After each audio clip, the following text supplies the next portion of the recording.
Coming up on today's podcast, the school bus driver shortage. What can districts do over the summer to combat this ongoing challenge? And how to prepare your district's school bus fleet for the school year ahead. We'll answer those questions and more with my guest today, OSBA Senior Transportation Consultant, Doug Palmer. Well, hey everyone, it's Senior Communication Manager Scott Gerfen here at OSBA. Thanks for tuning into the podcast. As you know, school is out, but we're already thinking about the next school year, including our ongoing professional development here at OSBA. Hey, coming up on August 2nd is our attendance, tuition, and custody law workshop for school district employees who work with students and their families. Ohio has mandatory attendance and school enrollment laws that can be challenging to navigate. So this workshop is for you if you are dealing in those territories. We have experts who can help, and you can learn more about the attendance, tuition, and custody law workshop coming up on August 2nd on our website, ohioschoolboards.org. OSBA Senior Transportation Consultant Doug Palmer is here today. And Doug, thanks for being here. Well, I'm glad they got the acrylic lenses in the camera so I can show up on camera today. So it's great to be here, Scott. There's a lot of important topics I want to talk about. One, the school bus driver shortage. You're out in the field. What are you seeing in districts? We're seeing all districts still struggling. In fact, there are hardly any districts anymore that have enough sub-bus drivers to fill in when a regular driver is off or on PTO, paid time off. I mean, it's just really, really thin. I wish I had better news, but that continues to be the bane of transportation right now, is to get people to come into a part-time job. So how can districts address this challenge over the summer? What are some of the things that they can be doing or thinking about? Well, if you drive around and you drive out through the countryside, you go past schools or bus garages, you always see the bus parked out with hiring drivers. Really, that doesn't work very well with the people you're trying to attract, because the people you're trying to attract aren't bus drivers. Really, what they should advertise is, you know what? We have the training and support to put you behind the wheel. I mean, something different. So something that catches their eye, because if you're not a bus driver and you think, well, that's all they're hiring, they fail to attract new candidates. So yeah, for someone like me who would think, well, I don't have any experience driving a school bus, what you're saying is districts can train you. Districts do train, and they have they're required, not really required, but they have onboard instructors. They not teach you just the theory portion, but they teach you the techniques, the methods, how to use the mirrors, the length of your bus, how to handle it. They teach you a great deal more than just what you got in driver's ed. So as I said, and you said you've been out in the field, are you seeing any successful strategies? Are you seeing districts who are having some success at recruiting or retaining? Well, there have been a couple of school districts that have had, try driving the bus around the parking lot events.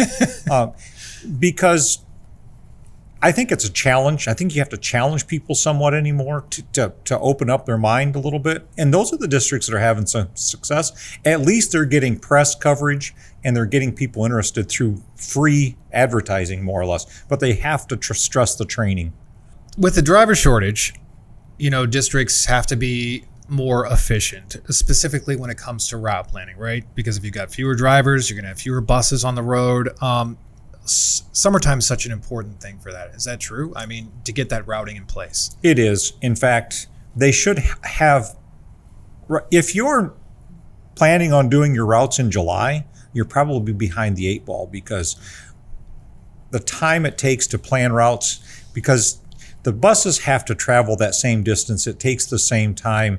But if you have fewer of them, that means you have to look at changing your bell schedules by 5 or 10 minutes. Those things just don't happen overnight. School districts need a lot of time to implement and talk about that. So yeah, you've worked with some districts, and helped them with their routing, where you've been able to save hundreds of thousands of dollars in some cases, right? Oh yeah, there isn't a district I haven't helped that hasn't benefited from our advice or benefited from looking at what they're doing a little bit different. I did help a school bus district that runs about 30 buses. with their routing. They changed bell schedules. They added a tier. They reduced the number of buses they're running because they didn't have drivers. And their cost reduction is about $1 million a year right now. Wow. That's a lot of money, a lot of savings. It is. I want to touch base now on the school bus safety working group. Governor DeWine created this group, this task force earlier this year. You were personally involved in the task force, providing recommendations. You yourself provided some data and some information to the working group. Where do we stand with those recommendations? There were 17 recommendations made. Are any of those recommendations going to impact the next school year? Really not. What they really focused on was allowing the districts to make their own decisions on options that they want to put on their buses, that their buses they buy fit the district's needs. Every district is different. I mean, you can have two districts laying next to each other and their characteristics are not the same. So I was really pleased that they allow districts to make those decisions. It'll be interesting to see what ends up in the biennial budget that's coming up, because there were some recommendations that maybe the state starts funding some of these extra items on for safety for school buses. And you're talking about the budget, the biennial budget that would come up in 2025, where we could see some funding possibly. Hopefully it does. Yeah. When we talk about safety, I wanted to get with you a little bit on this. What role do parents play in this? They play a huge role in that. I mean, they're your partner, right? They're getting their children ready to get on that bus. They're making sure that the children can get in their homes when they get home at night. That trip to the bus stop should really be monitored by parents. Is there anything districts can do over the summer in touching base with parents and getting them on board with school bus safety? There is, and more routing programs now have the ability to send text messages to the phones that they. Oh, okay. So like if your bus is late, only that bus receives the message. It's a great time to update phone numbers. It's a great time for school districts to look at implementing that, because most of that routing software programs that they have out there right now can do that with very little cost. And communication is so important anymore. I know you like to talk about the school bus garage. Obviously, you've spent a lot of time in them, being a former transportation administrator and driver, school bus driver. There's really no downtime, right? And if you look at summertime, I would imagine that's probably the peak performance time in the school bus garage, right? Well, that's really the time when they get into the major repairs. Like if a transmission has a leak, an oil leak or something, that's when they have time to take it apart, because that bus doesn't have to roll tomorrow morning to pick up students. I mean, that really engine repairs to heavy maintenance work, heavy repair work. That's the time for this.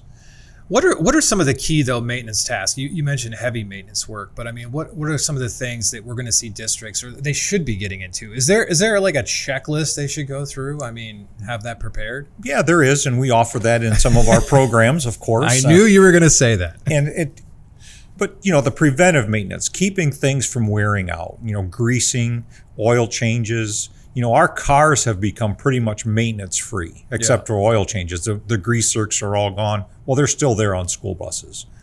Doug, what about any new regulations school districts should be thinking about in the upcoming school year? Well, there's always changes in codes and there's review times. We'll have to wait and see what the bus safety rules, what the comments were on that and what rules they produce. But really, not major changes that I can see going forward. Nothing that districts need to be paying attention to here this summer then? So Not sounds like this it's going to be summer. next school year. It'll be next school year. Yeah. Mm-hmm. Well, Doug, I appreciate you always coming on the podcast. I know many of our member districts look to you for guidance. And this reminds me that OSBA has what's called the Virtual Transportation Supervisor. And I know your group had a meeting this morning. Tell me a little bit more about this subscription service that OSBA offers and what you provide to our members. We provide a lot of cost accounting data access for them to look up their information. We provide 4 roundtables a year, one each quarter, to go over the upcoming important tasks. We hit really hard today. We hit payment in lieu of transportation because that has gotten moved way up on the schedule the last couple of years. And so going through there, making sure everybody feels confident on how to document their decisions they're making. So I want to just get back to a couple things you were talking about. One being payment in lieu of. What does that mean?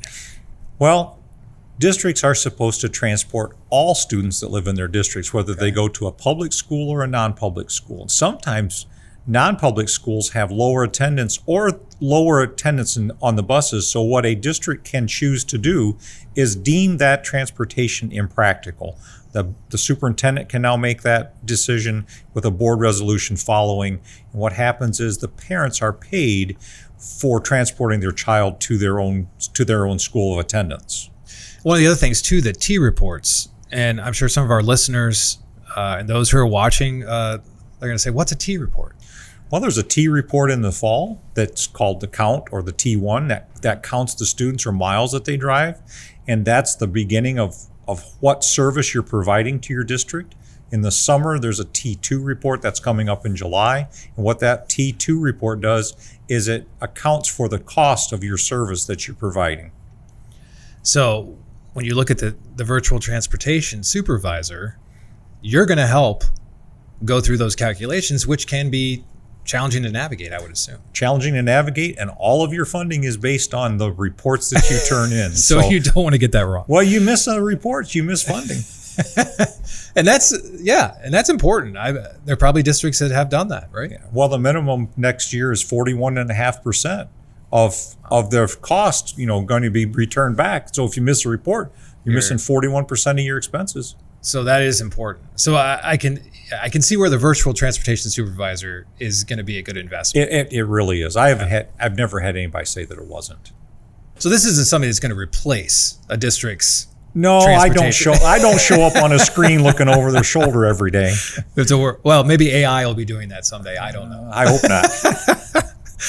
So the virtual transportation supervisor, it's a subscription service, and it runs for a year. Is that right? Yes. One price covers the entire district for as many people as they want to subscribe. We have mechanics, because there's a lot of information there. We even have mechanics, office staff, many different people subscribe on the district, because the district set who they want to have access to it. We don't. Doug, thanks again. Any final thoughts before I let you get back to the bus garage? Well, hopefully I don't end up with grease on the end of my, my faces and cheeks today, because I appreciate Scott very much to be on here and try to help people understand what transportation is really like.